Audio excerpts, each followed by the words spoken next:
All right, guys, it is March 18th. This is post free agency. Probably one of the more wild free agencies we've ever seen. A lot of moves. Very excited about. I think this next season is going to be one of the better seasons we've seen. I think the NFL is just a better product when we don't know who's going to win. Yay for the Chiefs not being good, right? All right, let's just hop right into it. This is my mock draft 2.0. Obviously, a lot of changes to the board here. Let's start with Mendoza. Heisman Mendoza, number one, not changing, never will, not going to talk about it. I've seen a lot of mock drafts kind of switch up. Mine's not going to switch at all. Arval Reese, I think, is still the solidified number two pick. They kind of they really helped their back end of their defense with Minka Fitzpatrick and a lot of different guys they've brought it in to help. So I think the back end is fine now. I think they just want to build that run wall. And you're going to hear that word a little bit more here. Speaking of that, Cardinals had Mawaga going here, and I think a lot of guys still have the tackle going. But believe it or not, the Cardinals' offense wasn't terrible last season. I think Briskett's going to get them through it. So I think they go David Bailey here. I think he's the best edge rusher off the board for them. And their goal is to fix the defense. Titans is very interesting. A lot of these new mock drafts have Jeremiah Love going to them here. And I could definitely see that. The problem is if they take him, I just don't know what they do with the other guys. Why would they have the other guys on the roster? If they did that, I think they would have released them already. So I don't see it. Watching a lot of interviews with Saleh, Robert Saleh, you see that it's all about developing Cam Ward. All about developing. And their number one receiver right now is Wan'Dale Robinson. If you have Calvin Ridley, I don't believe in Calvin Ridley.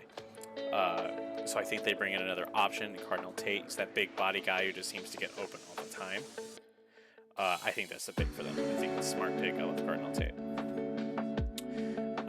One of the biggest risers in the draft, and I want him to be my number one player. I really do, but I still believe in Caleb Downs, and I think he is that guy still.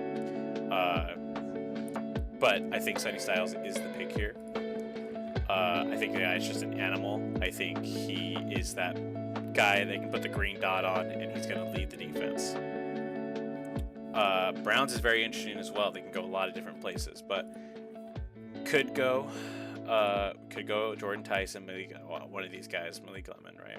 Or Makai Lemon, rather. But they have a glaring need at left tackle, and you would think it might be Mawaga, it might be Lumu, but Monroe Freeling, I think, is going to be the guy because he's the most left tackle ready guy, and I think he's really slid up these boards. So I think Monroe Freeling will be the pick here. Washington. I think they helped the back end as well. I think they solidified the front seven a little bit more this offseason with a lot of free agents. So I think they want to get the back end down, and they go Caleb Downs, again, my number one player on the board. There it is. Saints. Very interesting here, too. A lot of defensive players, a lot of mock drafts have defensive players going. I think they still go offense here. Their offense just needs, they want to get Tyler Schott another weapon. And with the inconsistency of Chris Olave, their number two receiver is Devon Veely and Bubba Means. Like, these are guys you don't know, right?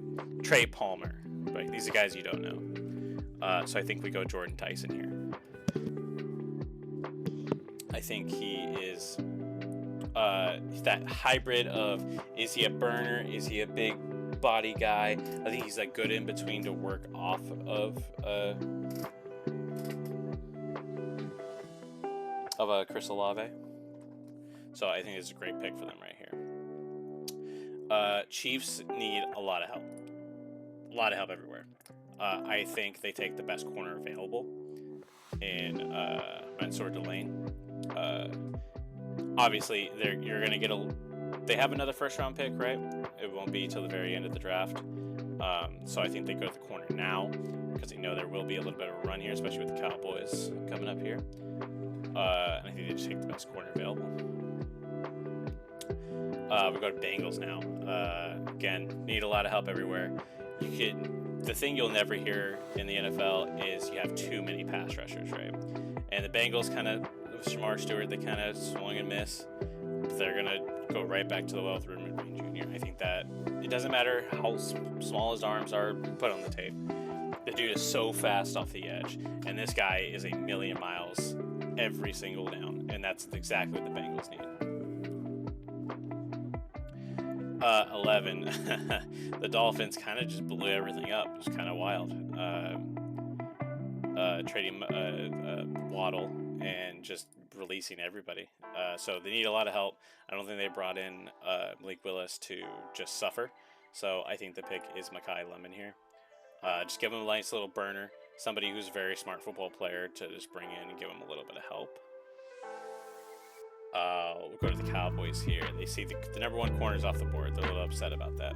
So they know they got to try to secure their corner now, and I think Jermod McCoy is a high riser as well. We go to LA, who's my Super Bowl favorite at the current moment. I think they just got a lot of talent around him.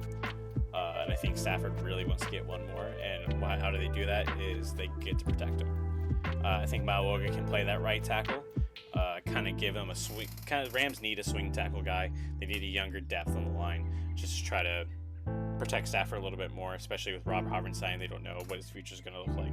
This probably is his last year to figure it out. Go to the Ravens here, who are shady as fuck. Obviously, for obvious reasons.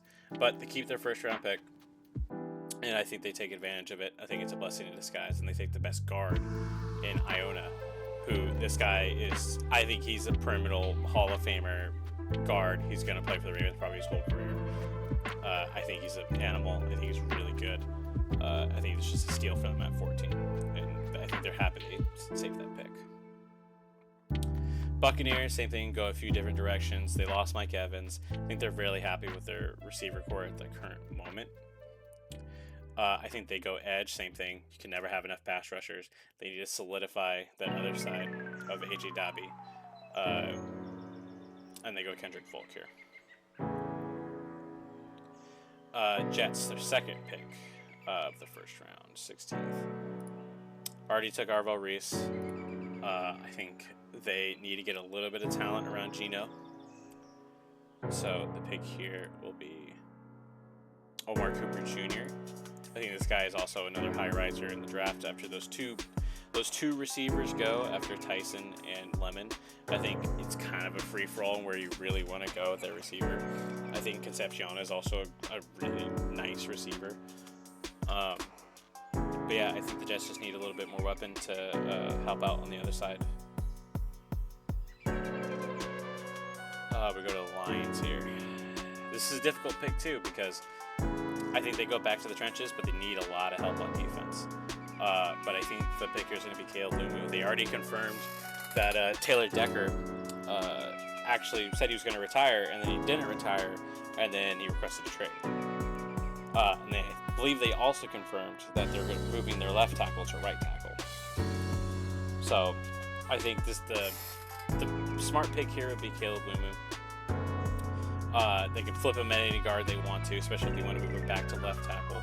Wherever they want to put him, I think he can play both tackle positions.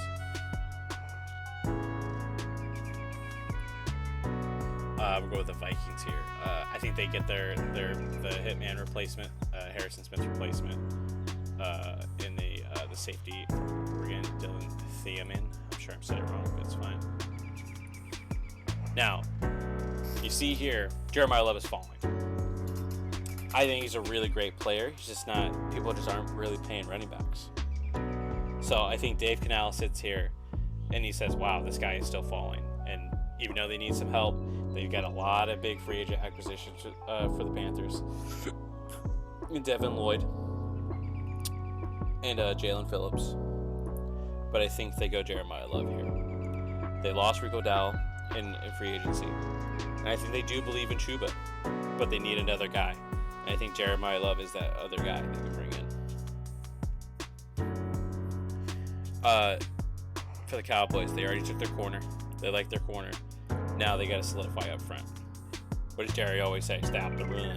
Whatever the fuck that old man is saying, right? CJ Allen, I think, is the pick here. Again, he's just a big body. I think he's an amazing player, especially for linebacker. I know it's not, the premier position, but I love CJ Allen. I think he's a really good player, and I think it'd be solid for the Cowboys. Steelers up here. They have a glaring need on the trenches here. I think they got Michael Pittman. They got their receiver on the other side of DK.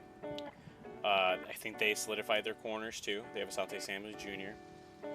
So I think they go Fane out here, and they can kind of move them around and put them where they really want to. We're gonna bring up that word again, run wall.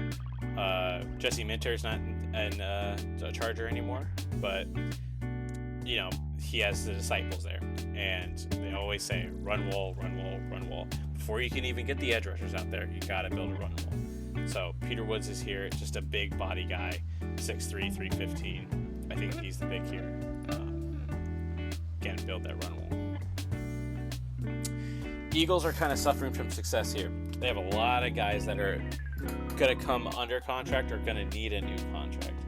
Both corners in Quinyon Mitchell and Cooper DeJean are going to be eligible for a contract next year.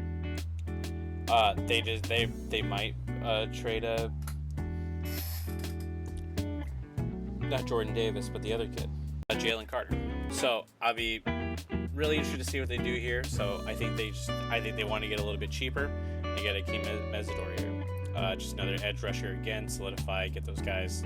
Can't have too many edge rushers. When they won the Super Bowl, they had a lot of edge rushers coming off, Josh Sweat and all those guys, right? Browns up again. See, they didn't make the sexy pick at 6. So I think they make a little sexual pick here in Casey Concepcion. I think he's that human joystick they really want there. Up to the Bears. People have been saying the Bears are going to take receiver because they traded DJ Moore. I think they're happy with they have a receiver with Luther Burton. Their big problem was last year is they couldn't stop the run. They couldn't stop anybody on defense. So a few different places here. Caden McDonald is that big body they can put in the middle if they really want to. But I think it's TJ Parker. Again, can't have too many edge rushers. You got to have an edge rush in this league. And you would say that for the Bills, but actually I think we're going to go Emmanuel McNeil Morton. I think he's that chess piece. Again, you can move him around. I think he's that Nick Emenworry type. Move on to the Niners quickly as well. They have a glaring need at tackle. They have the silverback there. Don't care. They're taking Caden Proctor, who I think is going to be the silverback number 2. And we're going to see a little bit of run at tackle here as well. I think we're going to go with Blake Miller. Not going to be highly rated just because Clemson underperformed this year, but he's still a very talented player.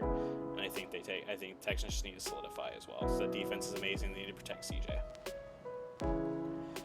KC, a lot of interesting stuff here as well. They already took the number 1 corner here. I think it's just too hard to pass up for Caden Sadiq, for Andy Reid to have. I think this is Travis Kelce's last year. He's done. They don't really have another option besides him, so I think they take Caden Sadiq here and use him as a weapon. Dolphins, again, just need a lot of help. I think after going Makai Lemon, I think they go their best corner available, Avion Terrell. Again, Clemson didn't perform well, right? But this Avion Terrell is still a fantastic player. Kind of the same problem with Ruben Bain Jr. is Cassius Howell, who is, if you watch him play, he is violent. I'm talking violent off the edge.